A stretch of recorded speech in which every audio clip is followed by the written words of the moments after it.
and we get started on the second half of times. How many times that I'm not. This is not an exhaustive study, but I count 5 times that Paul got delivered,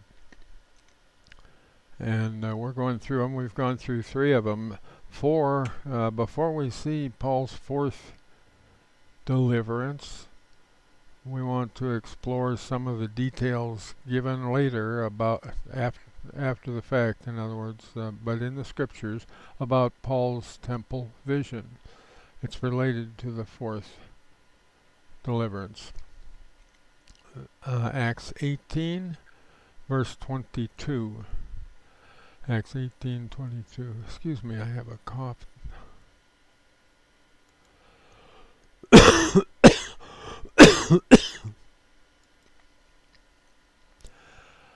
And when he had landed at Caesarea and gone up and saluted the church, he went down to Antioch. Just those 3 words there cover that trip to Jerusalem and to the church, the believers in the church at Jerusalem. Saluted the church.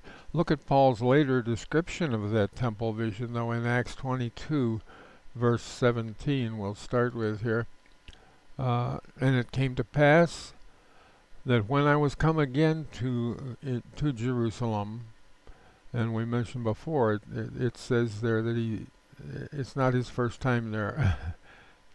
Regarding this vision, it says, I came again when I was come again, even to Jerusalem, even while I prayed in the temple, I was in a trance.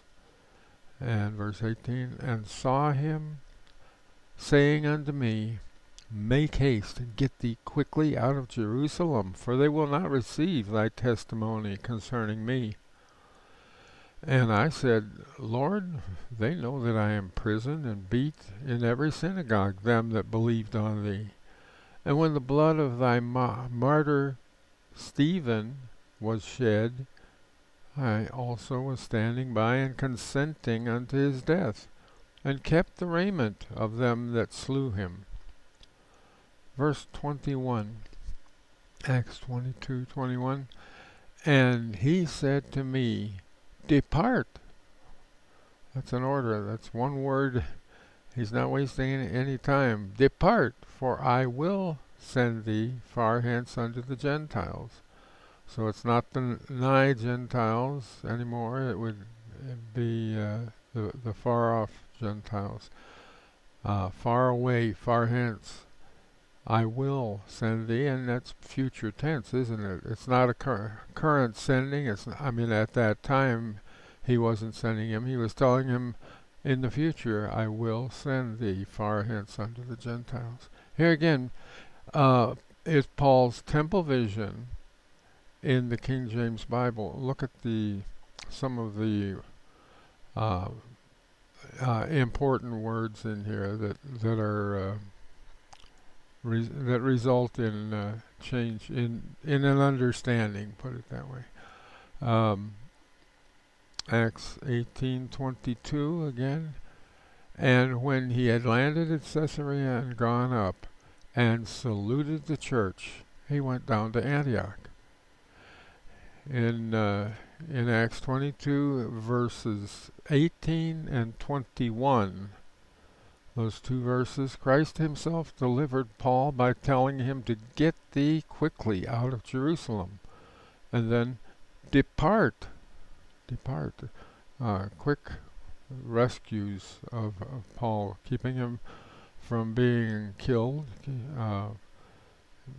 keeping him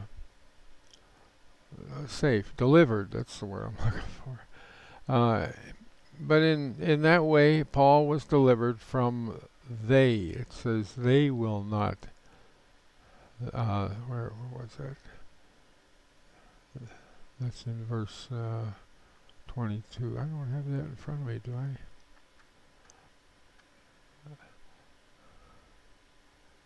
I'm looking. No. They will, that's the they though, for they will not receive thy testimony concerning me. Jesus saying that to Paul. Paul would be the testifier, testifying about what Jesus Christ said to him there. And the they, it turns out, would be the apostate Jews in Jerusalem, the ones that gradually won out or got the control of the synagogue there and engineered the decline of Israel, actually, the diminishing, it's called in the Bible. Let's go to the fifth deliverance. For Paul's fifth deliverance, Paul left Ephesus and he went through Macedonia to Greece. Let's look at Acts 20. Acts 20 verse 1. Excuse me.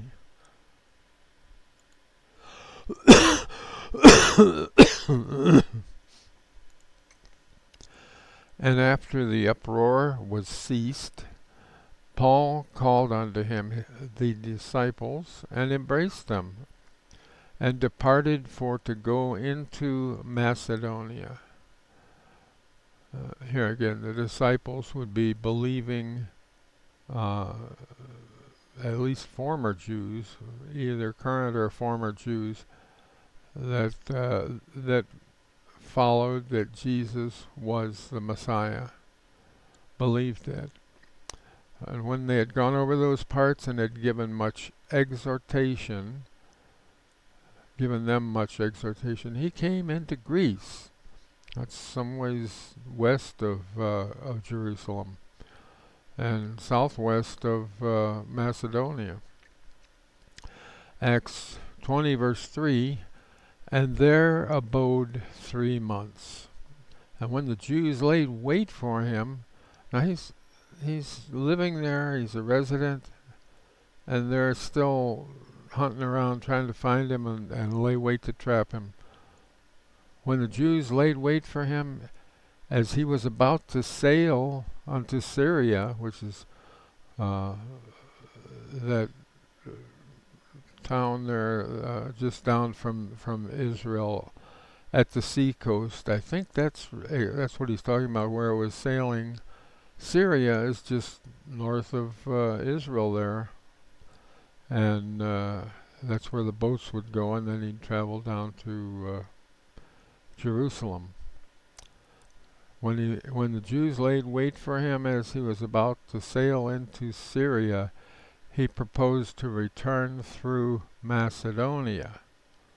So in Acts 20 verse 3 that we just read, Paul was delivered from the Jews that were in Acts 20 verse 3 as he proposed to return through Macedonia, which is north again, north of Athens. So he apparently decided, instead of going on a ship, we'll take the land route to stay alive. So that was 5 times that Paul was delivered from the Jews, also called certain Jews, and also called Jews which believed not. According to Acts 26, verses 16 and 17, Acts 26:16. Well, according to those verses, that means that it was the certain Jews which believed not, and godly Gentiles also were part of the ones that Christ sent Paul to in his earliest sending. Not saying that the godly Gentiles that are called Greeks, not saying that they were the problems causing the deliverance, but they are in the grouping that was receiving the gospel through Paul because of the sending that Christ gave to Paul in Acts 26 verses 16, 17, 18, 19. So let's go on in Acts 26:17, delivering the. I better back up a little bit so that we're not in the middle of a sentence.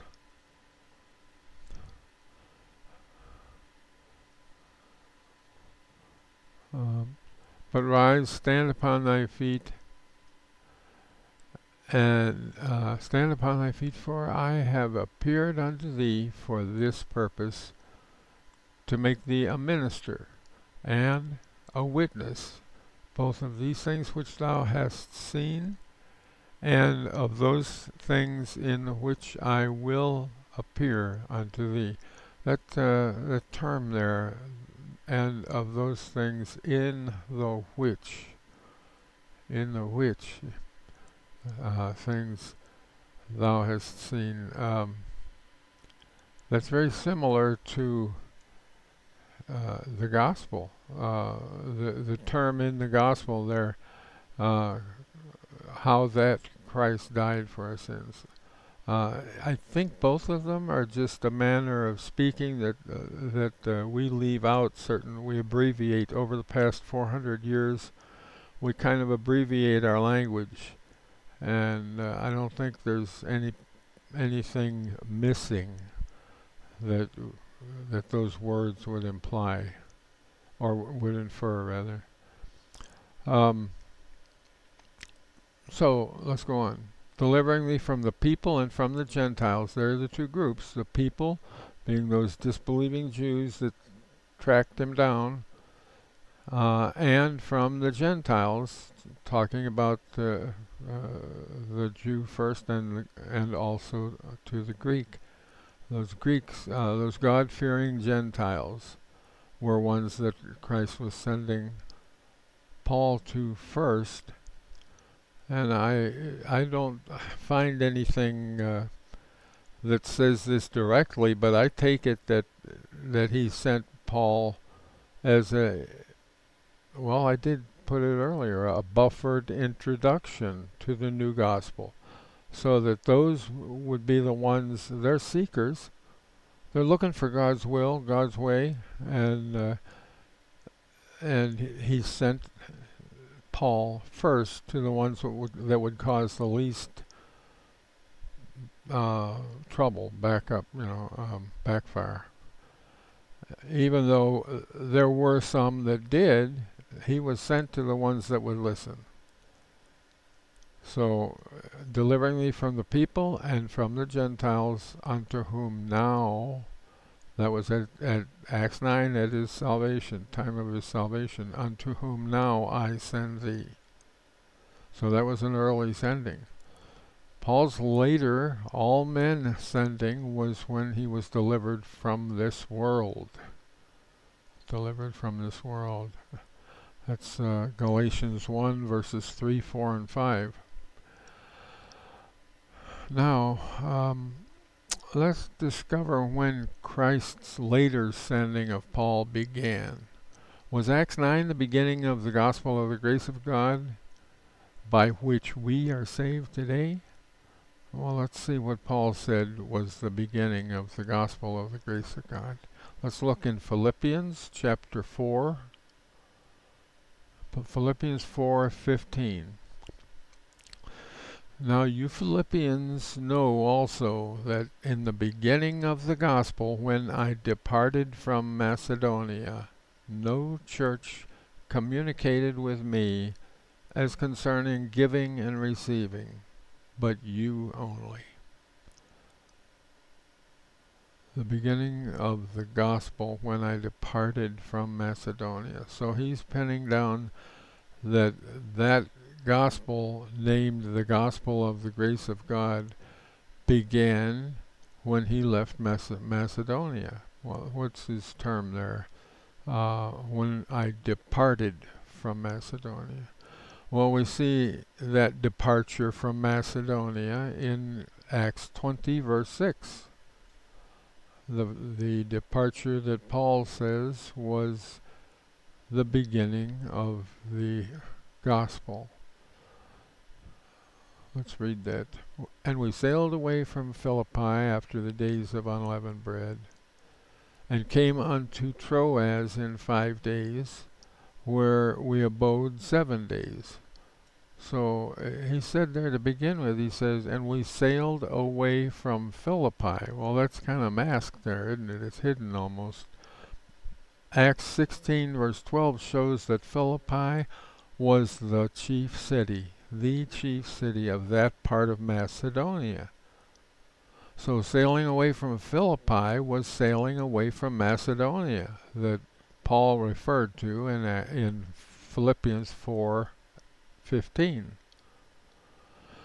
After this temple vision, Paul knew he was sent to preach the gospel of Christ, renamed the gospel of the grace of God, to all men, not just to the Jews and Greeks in Israel's program. Acts 22:17 again, his later report of his temple vision.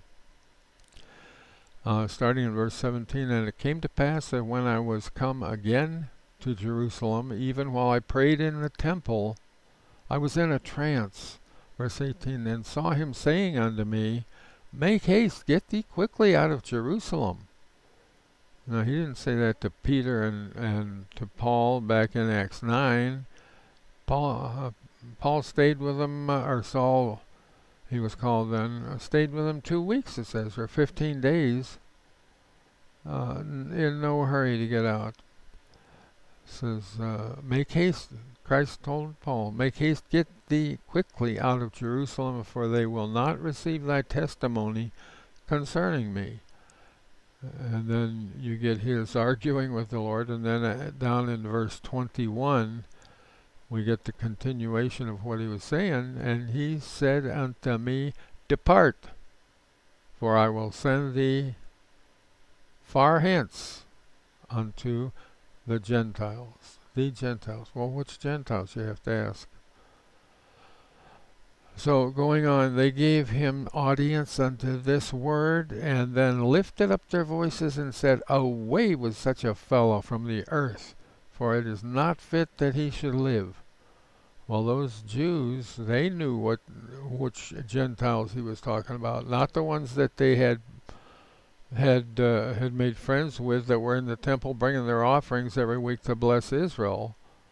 Not those Gentiles, not the nigh Gentiles, but the far-off Gentiles. And they gave him audience unto this voice, and then lifted up their voice. I misread that, excuse me. And they gave him audience unto this word. What word? Gentiles, poem. The kind, well, this study shows that the ones he was sent to were the ones that he had to be delivered from.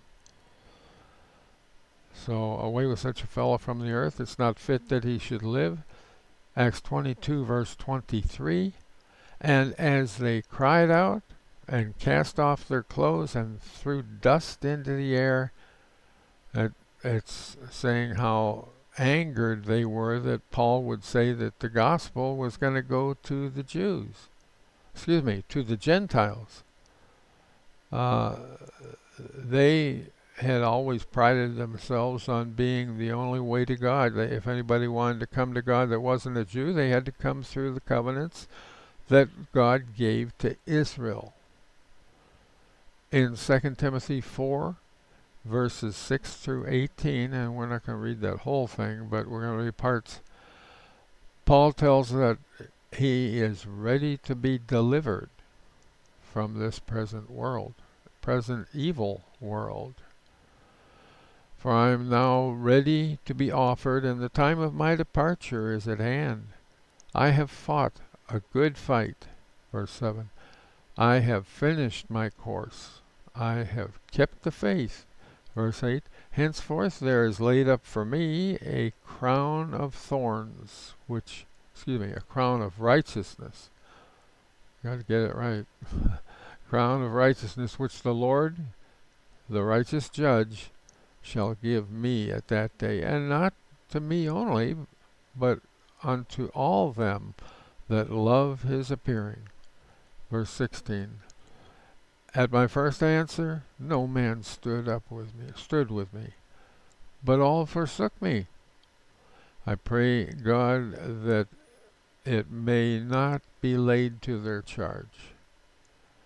Notwithstanding, the Lord stood with me.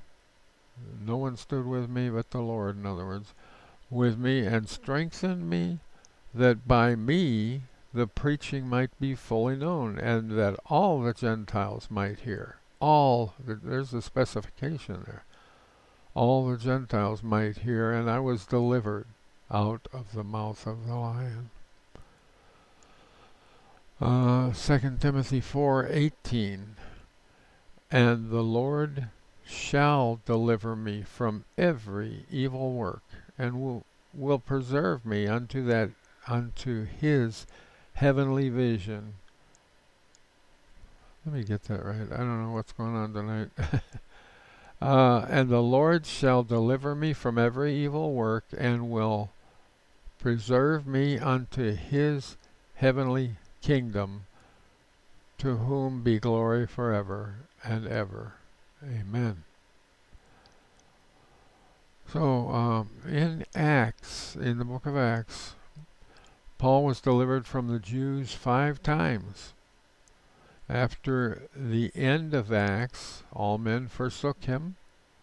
When Paul was delivered from this life, and the Lord delivered Paul, preserving him unto his heavenly kingdom.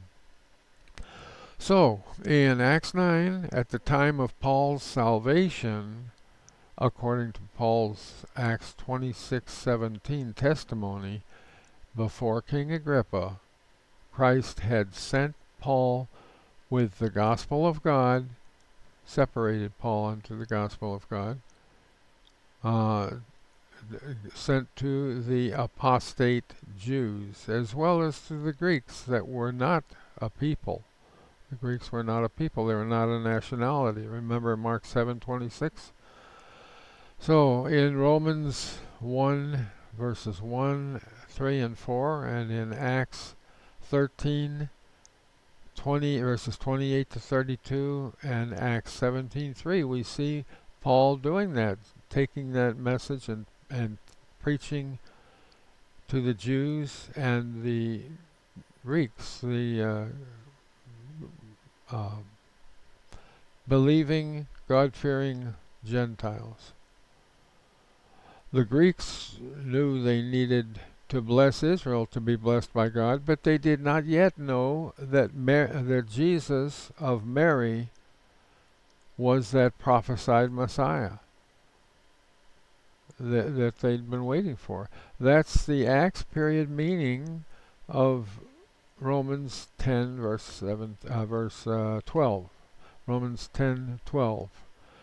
For there is no difference between the Jew and the Greek, for the same Lord over all is rich unto all that call upon him.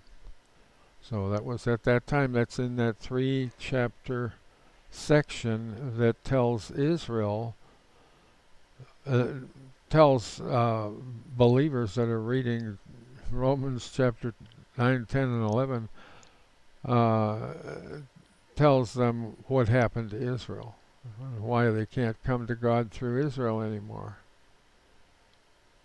That's what they should have called. They should have called on the name of the Lord.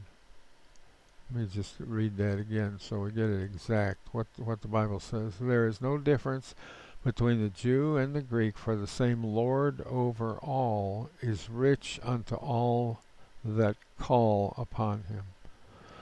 Well, that was the purpose and function of the gospel of God. The gospel of God made them aware that their Messiah had come and had been rejected. The gospel of God does not save them, but it makes them wise about who Jesus is.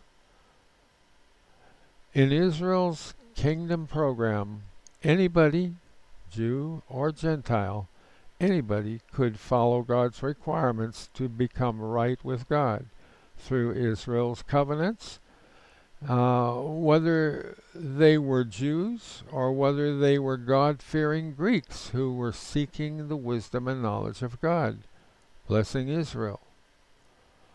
This confirms the fact that when Paul referred to Gentiles in Acts 26:17 it was, and also in Romans 11 verse 11, he was referring to the God-fearing, Israel blessing, synagogue-going seekers of the wisdom and knowledge of God, often called Greeks in the King James Bible. Well, let's look at that Romans 11:11. I say then, have they stumbled that they should fall? God forbid. But rather, through their fall, salvation is come unto the Gentiles. So by the time Paul wrote this Roman letter, it was present tense that salvation had come to the Gentiles for to provoke them. Who needed to be provoked? It was those disbelieving Jews. So only the Greeks were in a synagogue position to provoke Israel to jealousy and save some. Compare Jew and Greek in Romans 1:16 with Jew and Gentile in Acts 26 verses 16 and 17. I'll read them both here. Starting with Romans 1:16. For I am not ashamed of the gospel of Christ, for it is the power of God unto salvation to everyone that believeth, to the Jew first, and also to the Greek. Acts 26. But rise and stand upon thy feet, for I have appeared unto thee for this purpose, to make thee a minister and a witness, both of these things which thou hast seen, and of those things in the which I will appear unto thee, delivering thee from the people and from the Gentiles unto whom now I send thee. So throughout Acts, Christ sent Paul to the Jews and the Greeks and the synagogues. Look at his special authority in that. Romans 1 verse 1.